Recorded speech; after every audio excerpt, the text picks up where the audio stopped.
Merci Jean-Claude. Merci à vous tous d'être présents. C'est toujours un plaisir de venir parmi vous. Donc, je suis en général présent aux réunions. Puis c'est effectivement, je crois, la quatrième conférence qui va durer 55 minutes sur un sujet qui est peu effectivement étudié, qui s'appelle la Saint-Napoléon. J'avais rédigé il y a quelques années un petit article dans la revue Dromoise sur le sujet et je l'ai repris pour cette petite conférence. Alors, ça va nous amener du Premier Empire au Second Empire en passant par les différents régimes successifs. Alors, ce fameux Saint Napoléon que vous voyez sur votre gauche, c'est quelque chose qui orne deux églises en France, à ma connaissance, hein, celle de Saint-Louis de Vichy, ça c'est Jean-Claude qui me l'a donné, et notre vitrail que vous verrez en conclusion d'une autre église dans les vitrines. Alors, je vais commencer par un décret du Troisième Empire, du Second Empire de Napoléon III. J'ai inventé un empire là.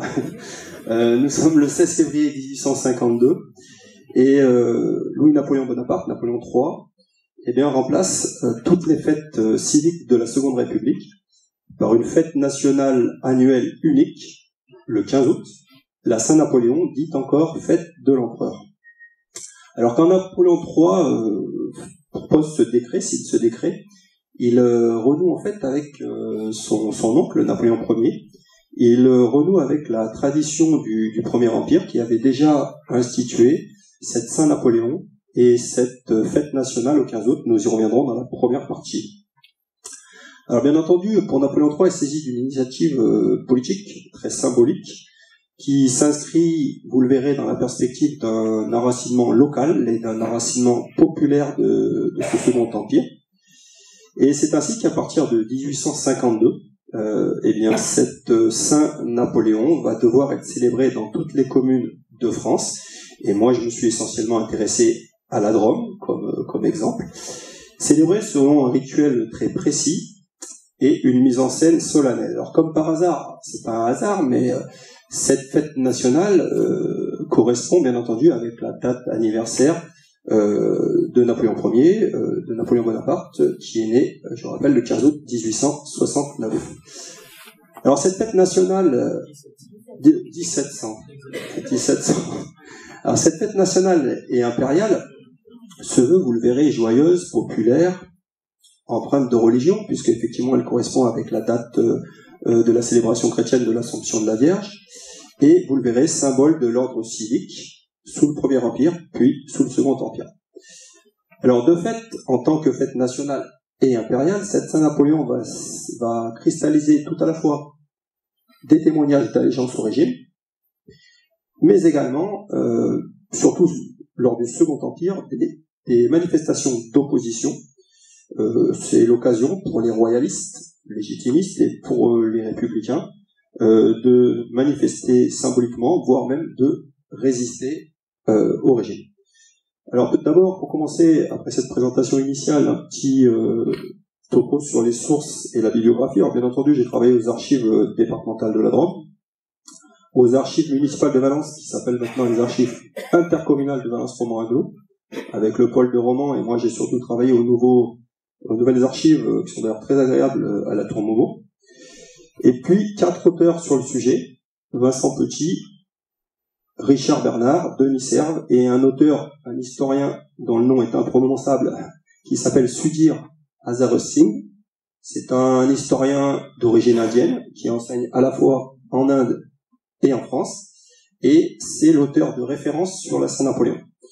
Vous voyez d'ailleurs, en parenthèse, que les études impériales dépassent largement du cadre hexagonal, avec cet exemple de cet auteur, nous y reviendrons. Et le titre de son ouvrage est très intéressant, nous y reviendrons aussi, quand le 14 juillet c'était le 15 août. Alors, comme l'ont parfaitement démontré ces 4 auteurs, comme moi je l'ai également découvert dans les archives de notre département, la fête impériale du 15 août, fête nationale, préfigure pour partie, vous le verrez, le 14 juillet républicain. Pour autant, ça sera la première partie, cette Saint-Napoléon peut se prévaloir de certaines caractéristiques, de certaines spécificités, de certaines significations, induites par le contexte historique, politique et culturel du Premier Empire et du Second, Et la question qui se pose, c'est de savoir comment, à partir de l'échelle de la Drôme, peut-on appréhender cette dimension locale et les enjeux de cette fête nationale du 15 août. Alors nous allons revenir un petit peu en arrière, au Premier Empire, avec cette Saint-Napoléon, qui est alors une fête impériale, bien entendu, notre fête nationale de l'époque, et également, c'est très important, une fête chrétienne. Alors revenons tout d'abord sur un décret impérial du 18-19 février 1806. C'est un décret impérial qui impose, pour la première fois, la célébration nationale d'un saint très obscur, un martyr romain, dénommé Néopolis, Néopolus, Néopole, ça dépend, qui est dit saint patron des guerriers, et de Néopole, Néopolus à Napoléon, il n'y a qu'un pas que l'empereur va franchir, et c'est ainsi qu'en 1806, la Saint-Napoléon est né, avec ce nouveau saint qui apparaît dans le calendrier liturgique. Alors vous doutez bien que Napoléon Ier doit bénéficier d'appui haut placé pour imposer une nouvelle fête dans le calendrier liturgique chrétien, et il va la trouver en la personne du cardinal Caprara, qui est le légat du pape, et qui est plus ou moins proche de Napoléon Ier, mais qui est surtout soucieux de conforter le concordat qui a rétabli les relations diplomatiques et spirituelles religieuses entre la papauté et la France. Et ce cardinal Caprara va être l'appui de Napoléon Ier auprès du pape et va légitimer ce nouveau saint, cette nouvelle institution, en utilisant ce martyr d'un fameux Néopolis que personne ne connaissait. Et il va être inscrit, ce saint Néopolis, saint Napoléon, dans le calendrier liturgique au 15 août. Donc il s'agit donc d'une nouvelle fête religieuse que l'on va fêter tous les 15 août, cette saint Napoléon. Alors ce Néopolis Napoléon, il aurait été martyrisé à Alexandrie au temps de l'Empire romain, sous les empereurs Dioclétien et Maximien. Et donc à partir du 15 août 1806, il se voit doté d'un office que doivent réciter tous les ans l'ensemble des clergés et des fidèles. Napoléon est, pour ainsi dire, sanctifié, ça devient un saint que l'on doit fêter tous les ans.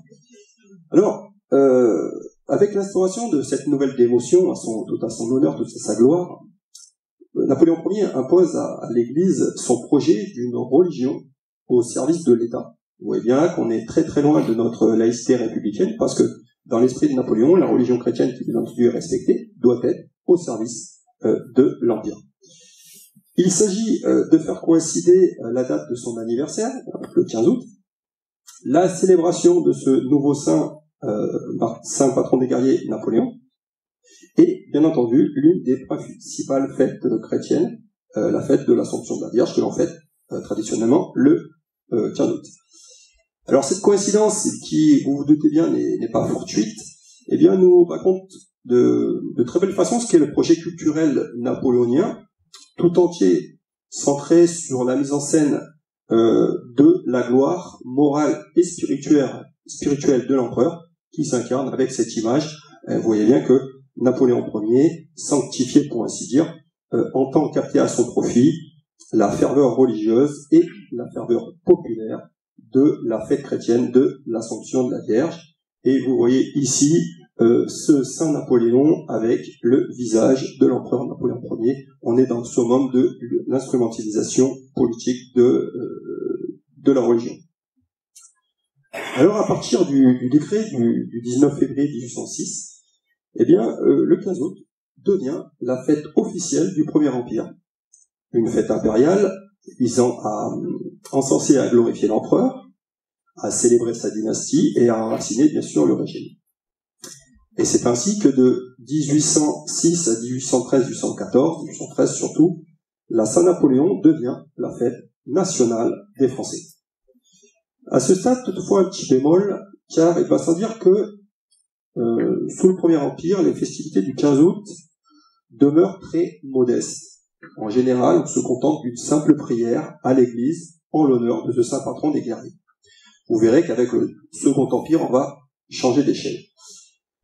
Parce que le Premier Empire, en fait, est beaucoup plus enclin à célébrer les faits glorieux du régime, le sacre, la naissance de l'héritier, l'aiglon et, bien entendu, toutes les victoires militaires qui donnent lieu dans toutes les villes et dans tous les villages de France à des grandes célébrations officielles.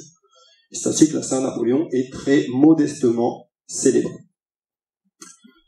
Alors avec la fin de l'Empire, bien entendu, la Saint-Napoléon tombe en désuétude, on ne la fête plus.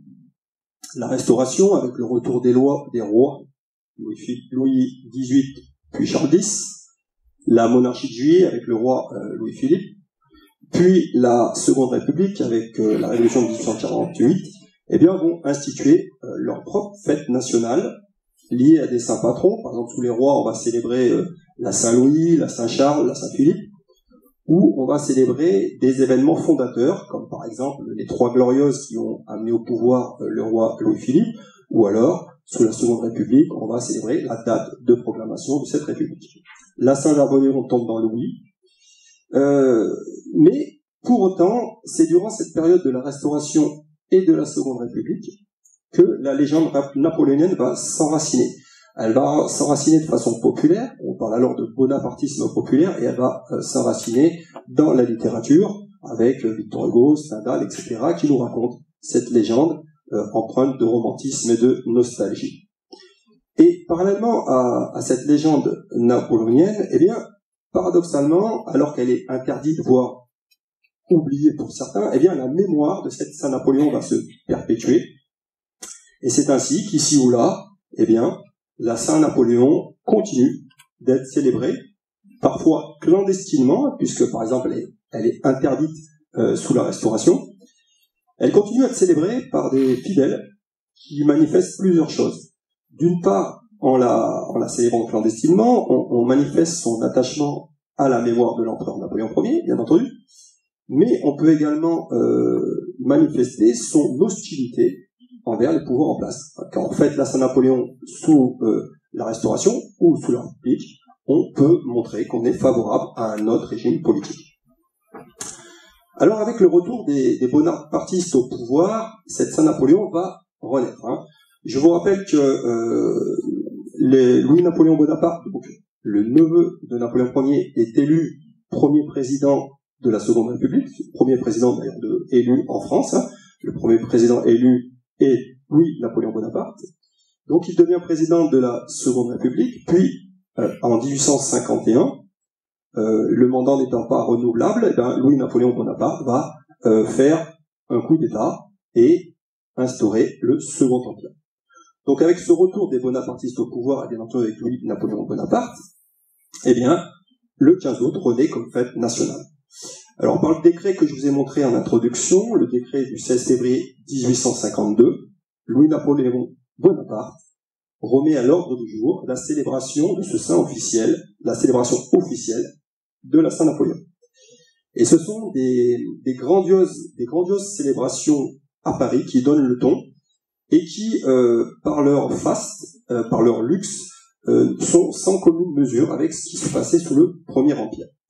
On a véritablement changé d'échelle et vous le verrez, il y a des raisons politiques à cela.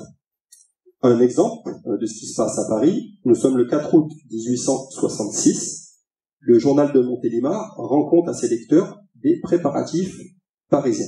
Je vais vous donner une petite lecture de ce journal de Montélimar avec deux choses à retenir. D'une part, vous verrez l'éclat de cette fête nationale de la Saint-Napoléon à Paris, et d'autre part, vous verrez également la déférence journalistique, puisque sous le Second Empire, les journalistes et la presse est aux ordres. Donc deux choses un petit peu à repérer. Donc je cite le journal de Montélimar. Tandis qu'un changement de décor s'opère à vue sur les allées du Champ de Mars, qu'on leur prépare une toilette dont la fraîcheur et le bon goût sont en harmonie avec la grande solennité patriotique du 15 août, on prend toutes les dispositions pour que messieurs les Parisiens puissent s'en donner à cœur joie. L'Arc de Triomphe, la place de la Concorde, les Champs-Élysées subissent une transformation complète. Appareil d'éclairage d'une merveilleuse puissance, jardin improvisé, palais enchanté sortant féeriquement des entrailles du sol, tout cela jaillira, éblouira, versera des torrents de feu et enlacera de ces fantastiques guirlandes la silhouette de nos grands monuments. Vous voyez bien qu'avec ce court extrait journalistique, que là, on a changé d'échelle, qu'on est très loin de la modestie des célébrations sous le Premier Empire, et que là, on donne à voir, et c'est un véritable spectacle que cette nouvelle fête nationale, ce Second Empire. Alors, ces célébrations parisiennes mettent en évidence et s'appuient sur trois choses, trois piliers du régime. La religion, vous le verrez, le nationalisme et l'armée. Trois éléments nouveaux qui vont véritablement traverser tout le Second Empire lors de cette fête nationale. Il s'agit aussi, ne l'oublions pas, d'un grand divertissement et d'un grand spectacle populaire qui est donné à voir et à fêter pour tous les Français. Alors, dans les départements, et en particulier la Drôme, puisque ça va être un petit peu notre exemple, on retrouve bien entendu les éléments centraux des festivités parisiennes, le modèle parisien, mais vous allez le voir que dans les départements, la fête nationale, cette fête du 15 août, prend une dimension civique et identitaire affirmée, c'est-à-dire, pour résumer, elle s'enracine localement. Donc nous allons maintenant voir un petit peu comment ça se passe dans les communes drômoises tous les 15 août, lors de cette fête nationale en l'honneur de la Saint-Napoléon. Alors ce qu'il faut savoir, c'est que chaque année, conformément aux vœux de Napoléon III, ici représentés, eh bien, des instructions ministérielles et des circulaires injonctives sont diffusées dans toutes les communes drômoises par le biais des préfets, des sous-préfets, mais également par le biais des évêques, des autorités de police et de gendarmerie et des autorités militaires. Il s'agit, vous le verrez, d'organiser le rituel, le protocole et de contrôler la conduite de la fête dans le sens voulu par l'empereur Napoléon III et par le pouvoir central. C'est ainsi que, tous les ans, début août, le ministre de l'Intérieur, le ministre de la Guerre, le ministre des Cultes transmettent leurs instructions à leurs administrations locales. Un exemple parmi d'autres, nous sommes le 4 août 1866, le ministre de l'Intérieur, qui s'appelle alors Lavalette, adresse au préfet les recommandations suivantes que je vais vous lire pour partie, pour voir un petit peu ce qu'on demande de faire dans les départements. Vous aurez à vous concerter avec les fonctionnaires placés sous votre direction immédiate pour que cette solennité réponde au sentiment d'affection et de profond dévouement que le pays voue à la dynastie impériale. Vous voyez qu'on célèbre pas simplement Napoléon III, on célèbre peut-être et surtout la dynastie impériale. Le régime veut s'enraciner. Je continue. Vous convoquerez au Te Deum qui sera chanté dans chaque commune tous les corps constitués et vous recommanderez surtout aux administrations municipales de consacrer à des œuvres de bienfaisance une part aussi large que possible de leurs ressources. Et il termine ainsi, je passe, la fête du 15 août doit être aussi et surtout la fête des pauvres. Alors là, entre parenthèses, on rejoint un petit peu un état d'esprit du projet politique de Napoléon III, qui dans sa jeunesse était très travaillé par les idées progressistes, pour ne pas dire socialistes de l'époque. Et donc c'était quelqu'un de très progressiste. Et quand il arrive au pouvoir, à la fois comme prince-président puis comme empereur sous le nom de Napoléon III, ce souci des lois sociales et ce souci de la pauvreté va véritablement traverser le Second Empire. Donc c'est une petite parenthèse quand même. Et vous voyez bien que dans cette fête nationale, on a encore et toujours le souci d'aider les nécessiteux. Alors, comme vous venez de le voir avec cette recommandation du ministre, les cérémonies locales, drômoises légales dans tous les départements, de cette Saint-Napoléon prennent un caractère officiel, obligatoire, et elles bénéficient d'une structure hiérarchique pyramidale aux ordres, sous l'égide des préfets. Alors, dans les années 1850-1860, dans la Drôme, c'est un préfet très connu, qui est le fameux préfet Ferlet, qui est à la manœuvre. Et ce préfet Ferlet, tous les ans, envoie au maire du département une circulaire d'application très stricte, qui se termine ainsi, vous allez voir que ça rigole pas. Je n'ai pas besoin de vous dire que je recevrai avec intérêt les rapports que vous m'adresserez pour me rendre compte de la bonne célébration de la fête dans votre commune. Ouais, tous les maires reçoivent un petit message qui se termine par cette phrase. Vous comprenez bien qu'on ne déplaît pas au préfet et qu'on s'efforce de faire ce qu'il demande. Et c'est ainsi que dans le département de la Drôme, mais dans tous les départements français, eh bien, le programme et le protocole sont minutieusement réglés, ritualisés et reproduits d'année en année. La fête de la Saint-Napoléon semble immuable et figée, un petit peu comme notre 14 juillet républicain. Alors dans toutes les grandes villes du département, et dans tous les villages, le point d'ordre des festivités est le Te Deum à l'église, c'est-à-dire cette prière en l'honneur de ce Saint Napoléon, saint patron des guerriers, et il y a une prière dédiée, là elle est en petit, mais c'est une prière pour ce saint patron des guerriers qu'on doit obligatoirement réciter tous les ans à l'église. Et qui plus est, le ministre a été très clair et fermé également, cette prière doit être faite en présence de tous les notables et de tous les corps officiels qui s'y rendent souvent en procession depuis la mairie. C'est-à-dire qu'en gros, le maire fixe une heure de rendez-vous, tous les notables, tous les officiels se rendent à la mairie. En cortège, on traverse la ville ou le village, souvent dans la rue principale, et on se rend à l'église pour ce Te Deum en l'hommage de Saint Napoléon, et pour ensuite la célébration de la fête de l'Assomption de la Vierge. Donc vous voyez bien que le caractère religieux est affirmé, est rendu obligatoire, et on n'y déroge pas. Deuxième élément de cette Saint Napoléon, le caractère militaire martial. Alors, ce caractère militaire du Second Empire, eh bien, il prend corps lors de la procession ou après la cérémonie religieuse, avec les éventuelles salves d'artillerie dans les villes de garnison, comme Valence, Romans ou Montélimar. On fait tonner le canon. Inévitablement, il y a une revue militaire, un défilé des régiments au son de la musique militaire, et dans les plus petites villes, on fait appel aux compagnies de sapeurs-pompiers qui paradent au son de la musique. Vous voyez bien que rien que ça vous rappelle fortement ce qui se fait aujourd'hui lors de notre 14 juillet républicain. Dernier élément, dernière caractéristique, avant-dernier, le souvenir de la légende de Napoléon Ier, de la légende napoléonienne, elle s'incarne aussi avec la participation très attendue des vétérans de camp d'armée, des membres de la Légion d'honneur et des médaillés de Sainte-Hélène que vous voyez ici, à qui ces vétérans, ces médaillés de Sainte-Hélène, on accorde une place de choix dans les manifestations. Par exemple, ils ouvrent les défilés et les cortèges à Romans, Valence, Montélimar, où il y a des offices de médaillés de Sainte-Hélène. Enfin, dernier élément, comme exigé par Napoléon III et par le pouvoir central, un soin tout particulier est accordé aux distributions de secours aux pauvres. Soit dit en passant, sont souvent d'ailleurs des vétérans de la Grande Armée et des médaillés de Sainte-Hélène, et ce secours aux pauvres sont réalisés par les organismes de bienfaisance des municipalités. Un exemple, on est le 15 août 1867, le commissaire du canton de Saillant écrit au préfet, et il fait part de sa satisfaction par la phrase suivante: à l'occasion de la fête du 15, messieurs les maires du canton de Saillant ont tous distribué des secours aux indigents. Le commissaire de police est satisfait, le maire, le préfet, les secours ont été faits, les vœux de l'empereur se concrétisent lors de cette cérémonie.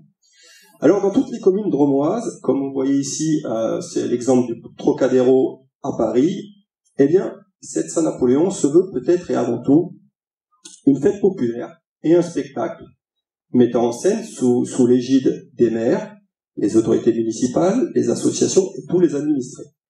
Alors, vous voyez pas très bien sur cette image, mais les bâtiments officiels des communes sont toutes pavoisés du drapeau tricolore, parfois illuminés. On insiste fortement les particuliers à faire de même. Il s'agit aussi de divertir, alors par des jeux, c'est des courses de sac, des mâts de cocagne, etc. Nous avons des concerts, des banquets, la nuit venue, une retraite au flambeau, des feux d'artifice, des balles, et pour l'occasion, on autorise les cabarets à ouvrir plus tardivement, jusqu'à minuit, 1h du matin, et il y a une tolérance. Vous voyez déjà là qu'on se croirait déjà arrivé au 14 juillet. Mais nous sommes que le 15. Alors les municipalités, sous le Second Empire, eh bien, octroient un budget très conséquent pour ces festivités, pour ces réjouissances. Alors j'ai trouvé celui de Valence pour 1866, qui s'élevait à 2500 francs, ce qui est considérable pour l'époque. C'est-à-dire que les maires ne lésinent pas sur les moyens pour plusieurs raisons. Tout d'abord, on cherche à répondre aux pressions amicales, pas si amicales que de ça, du préfet Ferlet, sachant d'ailleurs que les maires des grandes villes sont nommés par le même préfet. On rivalise de zèle entre les municipalités, et enfin, on cherche à attirer le maximum de visiteurs, puisque hier comme aujourd'hui, la fête nationale a un intérêt économique et commercial évident. Plus il y a de visiteurs, plus les commerçants dans la ville sont satisfaits. Voilà donc un petit peu comment ça se passe. Alors, les comptes rendus dans la presse locale, qui est sous contrôle du préfet Ferlet, sont toujours dithyrambiques. En gros, la fête est toujours une réussite, et également empreinte de déférence envers le pouvoir impérial. Je vais citer de nouveau le journal de Montélimar, qui évoque cette fois-ci les festivités de la fête impériale du 15 août 1855. Encore une fois, vous allez remarquer deux choses. D'une part, le déroulé de ces festivités, qui est très précis dans le journal de Montélimar, et deuxième chose, vous verrez la déférence journalistique totalement aux ordres. Alors, je cite ce journal. C'était le commencement de la fête patriotique du 15, avec ses accessoires habituels, le carillon, les cloches, les salves d'artillerie. Et surtout, la retraite au flambeau, qui, sonnée à la fois par la garde civique, les soldats de la garnison et les habiles instrumentistes du cercle Sainte-Cécile, n'est pas un des détails les moins intéressants. La pensée du souverain se traduit en tête de tous les programmes officiels par une œuvre de charité. On ne peut rester indifférent en présence de cette sollicitude auguste qui s'intéresse au sort des classes pauvres. C'était répondre au désir de l'empereur que de placer le jour de sa fête sous le patronage d'une bonne action. L'administration municipale de notre ville de Montélimar l'a compris. Je passe. Donc vous voyez là la déférence du journaliste et la municipalité qui répond aux vœux de l'empereur. C'était, je continue, à 10h, le cortège officiel composé de messieurs le sous-préfet, le maire, ses adjoints, le corps des fonctionnaires municipaux, les légionnaires, les médayers de Sainte-Hélène, et escortés par la milice civique, faisait son entrée dans l'église dont la vaste enceinte ne suffisait pas à contenir la foule. Pendant la messe solennelle et après le Te Deum, le cercle Sainte-Cécile a fait entendre plusieurs morceaux d'harmonie. Après la cérémonie religieuse, le cortège s'est dirigé à travers nos routes pavoisées où une revue des sapeurs-pompiers a été passée par monsieur le sous-préfet. Et l'article se termine ainsi, je passe un peu. Le défilé s'est ensuite exécuté au son de la fanfare et au cri énergique de « Vive l'empereur, vive monsieur le sous-préfet, vive monsieur le maire ». Quel maire ne se réjouirait pas aujourd'hui d'être acclamé après un 14 juillet? Et là, on acclame même le sous-préfet. Méfions-nous toutefois de la presse du Second Empire, car ces descriptions lisses et flatteuses s'efforcent d'être à l'unisson, bien entendu, des injonctions des ministres et du préfet. Les journaux sont aux ordres et ils nous donnent à voir un spectacle d'un ordre parfait, harmonieux, glorieux. Mais ils mettent aussi en jeu des considérations locales, car, dans cette prochaine partie, nous allons voir que les réjouissances confèrent à cette fête nationale une dimension populaire évidente, arrivent à s'ancrer localement, et relèvent également d'une culture civique et politique en gestation. Alors, je ne vais pas m'attarder là-dessus, mais beaucoup d'historiens ont démontré que la culture républicaine, avec les débats, toutes les élections qui s'épanouissent sous la Troisième République, a en quelque sorte été préparée sous le Second Empire. Alors, quel sens donner à la fête à l'échelle de la Drôme? Alors, tous les ans, cette Saint-Napoléon est systématiquement présentée comme une réussite éclatante par la presse locale, la presse drômoise, qui est très largement soumise au pouvoir et contrôlée par le préfet Ferlet. Alors, cette emphase journalistique, bien entendu, doit inciter l'historien à la prudence.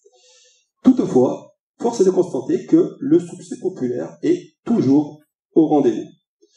Alors, le grand historien d'origine indienne que je vous ai cité en introduction, son nom c'est Sudhir Hazare Singh, a fait une étude sur la Saint-Napoléon à l'échelle de tout le pays, en fait, surtout la région parisienne, le nord et l'est, et il en fait le constat d'un succès évident. Je vais vous le citer. Et moi-même, j'ai constaté qu'à l'échelle de notre département, on met un peu de côté la presse, le succès est au rendez-vous. Je cite cet historien qui conclut son livre de cette façon-là. Les commémorations du 15 août ont jeté une lumière fascinante sur le bonapartisme populaire. La première conclusion est l'efficacité de la fête.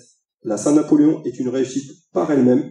Les célébrations étaient toujours populaires, joyeuses, exubérantes, et mettaient des millions de Français, hommes, femmes, enfants, dans les rues, sous l'effet d'un mix de considérations politiques, religieuses, civiques.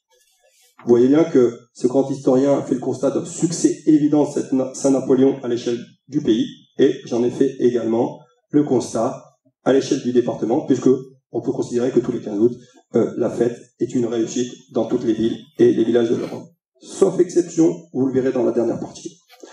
Alors, tous les ans, ici c'est le programme officiel de la fête parisienne, la Saint-Napoléon, les attractions de cette Saint-Napoléon et les divertissements, hein, les jeux, les feux d'artifice, les banquets, les balles, attirent une foule importante.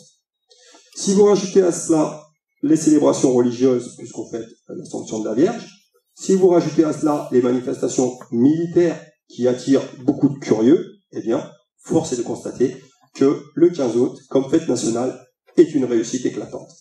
Quelques exemples de la presse pour terminer. À Nyons, le journal Le Pontias parle d'un élan populaire. À Valence, le Courrier de la Drôme d'une foule empressée et joyeuse. Je vous expliquais tout à l'heure que le journaliste du journal de Montélimar nous expliquait qu'il n'y avait pas assez de monde pour la foule dans l'église. Enfin, dernier exemple, le journal de Die. Alors, attention, le Diois est pourtant un espace hostile, nous y reviendrons dans la dernière partie.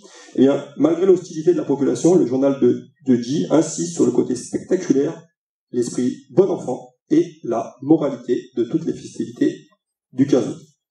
Alors, cette dimension populaire, familiale, se manifeste bien entendu à travers la presse locale, mais aussi, et ça c'est plus intéressant pour un historien, à travers, nous le verrons plus tard, à travers les rapports journaliers de la police et de la gendarmerie, hein, qui ne sont pas censés être diffusés.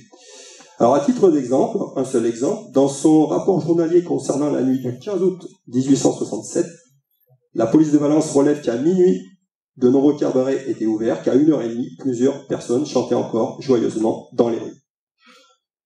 En 1866, la quasi-totalité des feuilles de tournée d'inspection du commissaire du canton de Die, qui pourtant est un canton hostile, eh bien, ce commissaire fait état d'une population calme, tranquille, confiante, joyeuse. Le 12 août, ce même commissaire signale que la ville de Die fait des préparatifs pour célébrer dignement la fête du 15 août. On voit bien que c'est une réussite, que les festivités sont populaires et consensuelles. Je dirais carnavalesques et empreintes de solennité pieuse, puisque c'est aussi, et peut-être surtout encore, sous le Second Empire, une fête religieuse. Alors pour le régime, à l'échelle centrale et à l'échelle du département, l'objectif est de mettre en scène des masses soutenant Napoléon III et son régime, et de donner à voir un ordre harmonieux. Les journalistes, vous l'avez vu, ne manquent pas de souligner une société drômoise apaisée et une concorde retrouvée, alors que notre département fut un des départements les plus hostiles au coup d'État de Napoléon III. Hein, on a eu des différentes révoltes à Romans, dans la région de Cré et surtout dans le Diois, où les Drômois, les armes à la main, ont lutté contre les forces de l'ordre à l'occasion et l'armée à l'occasion de la prise de pouvoir de Napoléon III.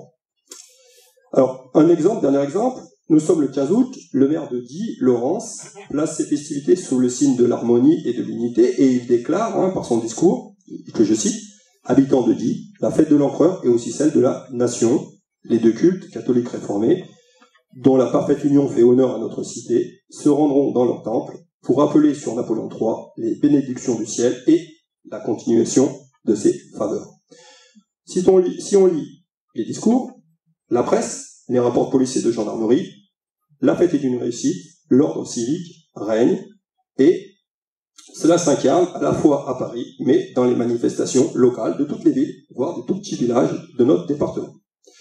Il importe pour le pouvoir de faire rayonner, bien sûr, l'armée, la religion, la nation unifiée, de glorifier l'empereur et la dynastie, mais aussi, et peut-être surtout, de se relier à la mémoire et à la légende napoléonienne, à Napoléon Ier. Alors cette image est emblématique du projet culturel de Napoléon III. Vous voyez, tout est résumé ici. Vous voyez l'empereur Napoléon III avec sa descendance, en arrière-plan Napoléon Ier qui trône, à côté de lui l'aiglon, au-dessus plane l'aigle impérial, et en arrière-plan, on ne voit pas très bien, le drapeau tricolore et les grognards. Tout est dit dans le projet de Napoléon III de capter la gloire du Premier Empire à son profit. Alors localement, ce lien qu'on tente de faire entre le Premier et le Second Empire, je l'ai trouvé avec un exemple très parlant dans la ville de Die. Dans la ville de Die avec quelque chose qui a été un peu oublié, qui est le relèvement de la colonne Bonaparte, à Die. Alors, pour savoir ce que c'était que cette colonne Bonaparte, il faut revenir à l'époque de Napoléon Bonaparte, à l'an 10, à l'initiative, on est en l'an 10, à l'initiative du sous-préfet Falquet-Travail, un édifice avait été érigé en l'honneur de l'empereur Napoléon Ier, du premier consul Napoléon Bonaparte, dans la ville de Die. Il s'agissait d'une colonne avec, en haut de la colonne, une statuette du premier consul Napoléon Bonaparte. Et c'est autour de cette colonne Bonaparte que l'on fêtait toutes les célébrations officielles sous le Premier Empire. Cette colonne, bien entendu, est renversée en 1814, et elle sera, comme par hasard, restaurée sous le Second Empire, à l'initiative du préfet Ferlet. On va restaurer la colonne sans la statuette. Et je vous le donne dans le mille, elle sera inaugurée en grande pompe le 15 août 1854. Donc vous voyez bien qu'on cherche à capter la gloire impériale sous ce Second Empire, on cherche à se rallier et à s'appuyer sur l'armée. Vous voyez ici la célébration du 15 août au camp de Châlons, avec la revue des troupes, les défilés. Et je dirais, pour terminer cette avant-dernière partie, que sous le Second Empire, le 15 août, c'est la Saint-Napoléon à la caserne, comme vous voyez dernièrement.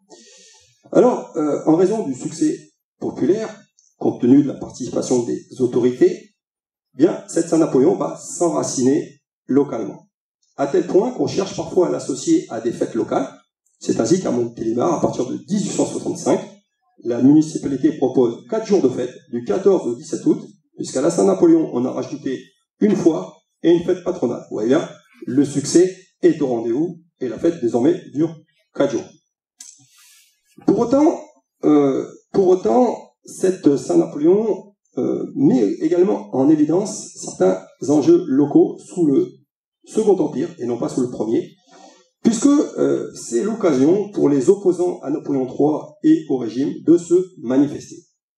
Alors les manifestations d'hostilité peuvent se manifester lors des célébrations du 15 août, mais elles sont particulièrement difficiles à saisir. La presse n'en parle pas, les rapports hebdomadaires des commissaires sont parfois muets.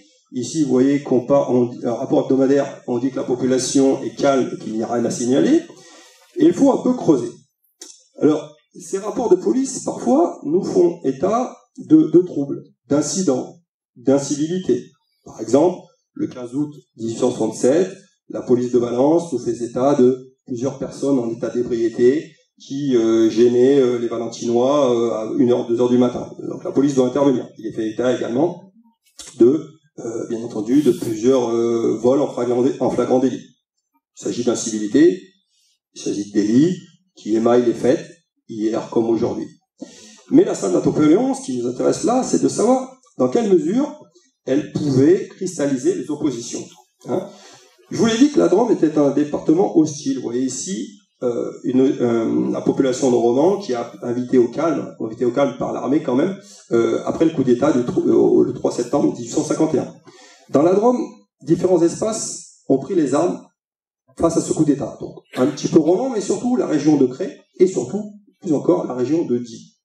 Et donc, dans ces régions qui, paradoxalement, avaient voté favorablement lors de l'élection de Napoléon III, de Louis-Napoléon Bonaparte pour le président, c'est-à-dire qu'on vote pour Louis-Napoléon Bonaparte quand il est président, sans problème. Par contre, quand il fait le coup d'État, dans certains espaces de la Drôme, on s'y oppose. Et notre département, de fait, est sous surveillance. Alors, par exemple, certains historiens qui sont intéressés au sujet, comme Robert Serre, estiment que la Drôme est parmi les départements les plus rebelles. Alain Sauger, autre historien drômois, qualifie notre département de bastion républicain du Midi Rouge. Et donc, évitablement, la tension est palpable, et au fur et à mesure qu'on approche du 15 août, les services du préfet Ferlet sont sur les dents. Durant ce qu'on appelle l'Empire autoritaire, les services du préfet, les municipalités, je rappelle que les maires des grandes villes sont nommés par le préfet, mais également les autorités judiciaires et les forces de l'ordre s'attachent à la surveillance et à la répression du mouvement républicain drômois. Dans la Drôme, C'est pas les légitimistes royalistes qui sont les plus actifs, c'est véritablement les républicains. Les commissaires de police sont astreints à fournir régulièrement des rapports, comme vous voyez ici, c'est très mal écrit, mais c'est un rapport sur le 15 août, et des feuilles d'information type sur les personnages qui seraient susceptibles de troubler l'ordre public. On les appelle les anarchistes, on les appelle les démagogues, il s'agit en fait de républicains. Les archives départementales du département fourmillent de ces rapports types. Vous voyez ici ce que c'est qu'un rapport type, c'est-à-dire que toutes les semaines, le commissaire, ses services, envoie ce rapport au préfet, on demande quel est l'esprit public, alors là la population est calme, tranquille. Les réunions, néant, il n'y a pas eu de réunion politique. Et enfin, les établissements publics sont surveillés, c'est-à-dire les bars et cabarets, et ici vous voyez qu'ils sont fréquentés paisiblement. Mais ces feuilles de tournée ne sont pas toujours aussi neutres et parfois font état de problèmes de réunion. Si vous fouillez les archives, vous avez donc des rapports comme ça à foison. Vous avez également des listes de suspects drômois, des républicains qui sont listés. Et vous avez aussi des lettres de dénonciation. Je vais vous en citer deux. Nous sommes en mars 1854, le préfet de Soyons dénonce au préfet de Die ce qu'il appelle lui des réunions de démagogues, c'est-à-dire de républicains, qui se tiendraient au cabaret de son village et chez l'aubergiste de Pont-de-Paray, village d'à côté. Autre exemple, nous sommes au début du mois d'août 1856, la Saint-Napoléon se précise, et le même sous-préfet de Die se rend à Cré en raison de rumeurs, de simples rumeurs relatives à un complot lié à un rapprochement supposé, alors très improbable, entre les ouvriers socialistes de la ville et les partisans royalistes. C'est des rumeurs, on ne sait pas comment ça arrive à l'oreille du préfet, il n'empêche, il y a enquête de police, des forces qui sont mobilisées et le sous-préfet qui doit se rendre sur place. Dernière rumeur, dernier fait, nous sommes le 13 août 1866, là 2 jours avant la fête. Eh bien, le commissaire de police du canton de Die et le maire de Sainte-Croix s'inquiètent au préfet de nouvelles rumeurs propagées par un simple marchand ambulant. Il aurait annoncé, je cite la lettre du maire, la mort de l'empereur d'Autriche et aurait prétendu qu'à Die on était prêt à prendre les armes. Vous voyez, c'est un peu farfelu, mais n'empêche. On est près du 15 août, les forces de police sont mobilisées et le sous-préfet se déplace. Donc ces feuilles de tournée, vous en avez des tas, et on peut, des rapports aussi comme ceci, et on peut aller au-delà des rumeurs. Je terminerai par là, 5 minutes encore. Comment, véritablement, cette opposition au régime de Napoléon III peut se traduire localement lors de la fête du 15 août? Allons au-delà des rumeurs. Je vais vous donner quelques exemples. Dans une note au préfet de 1854, il est signalé que dans la commune de Soult, je cite, le maire, l'adjoint, le curé, le garde, le conseil municipal sont tous dévoués au républicain Adolphe Crémieux. Il faut se méfier de Soult. Donc, à l'occasion de la fête de l'empereur, le 15 août, cet esprit de résistance va se manifester par de l'absentéisme. Par exemple, les autorités et les notables ne se rendent pas à l'église et au TDU. On peut refuser de pavoiser la ville ou le village, refuser d'illuminer les bâtiments, publics ou privés, faire ce qu'on appelle le minimum festif. On met 2-3 drapeaux dans la ville pour pas avoir de problème avec le préfet, et c'est tout. Des résistances sont également remarquées dans tout le Diois, mais surtout dans une commune qui est inquiète, qui est la commune de Dieulefit. Je vous donne quelques exemples. Nous sommes en 1855, le commissaire de police s'indigne d'une illumination passable, en particulier dans les quartiers ouvriers de la ville, du peu d'enthousiasme général et d'une fête sans entrain. Je le cite, la fête n'a pas été brillante, il n'y a pas eu de banquet, les auberges et les cafés, on peut d'éviter. Vous voyez bien que là, on fait preuve, à Dieulefit, de très très mauvaise volonté. Dernier exemple, nous sommes aussi quelques années suivantes, en août 1859, eh bien ce même commissaire s'offusque, j'en terminerai par là avant une toute petite conclusion. Voilà ce que dit le commissaire de Dieulefit. La fête de Sa Majesté l'Empereur a été célébrée à Dieulefit, comme d'habitude, par simulacre seulement, si ce n'est que le Te Deum a été chanté dans les églises. On n'eût pas dit que ce fut un jour de fête. Aucune distribution n'a été faite aux pauvres. Vous voyez que là, le vœu de l'empereur n'est pas satisfait. Il n'y eut le soir que quelques signes d'illumination. Le dévouement populaire et les autorités municipales ne prêtent pas assez leur concours. À Die, on n'est pas content, à Dieulefit, on n'est pas content de l'empereur et on le manifeste symboliquement. Vous voyez bien que là, on ne prend pas les armes, comme c'était par exemple le cas ici à Paris au Faubourg Saint-Antoine à l'occasion du 3 décembre 1851, ou comme ça l'a été dans certains espaces de la Drôme. Pour conclure, je dirais, comme ça les temps sont respectés, je dirais que, mis à part ces quelques manifestations d'hostilité locale, le 15 août en France, comme dans toute la Drôme, sous le Second Empire, est célébré de façon bienveillante et c'est un succès. En tant que célébration officielle, cette fête qui est à la fois nationale, impériale et religieuse ne pouvait que cristalliser les manifestations de ralliement, mais également les manifestations de résistance. Quoi qu'il en soit, ce que j'ai essayé de vous montrer, c'est que cette Saint-Napoléon, à l'échelle locale, cristallise et nous montre les sociabilités de l'époque, la culture populaire et certains enjeux de pouvoir qui peuvent émerger. Pour terminer, là vous voyez le deuxième vitrail de Saint-Napoléon qui est à l'église du Chênay dans les Yvelines, un peu moins bien représenté qu'à Vichy. Pour terminer, je dirais que par son rituel, sa dimension populaire et son ancrage local, cette Saint-Napoléon préfigure pour partie notre fête nationale du 14 juillet, qui est instituée par la Troisième République avec sa loi du 6 juillet 1880.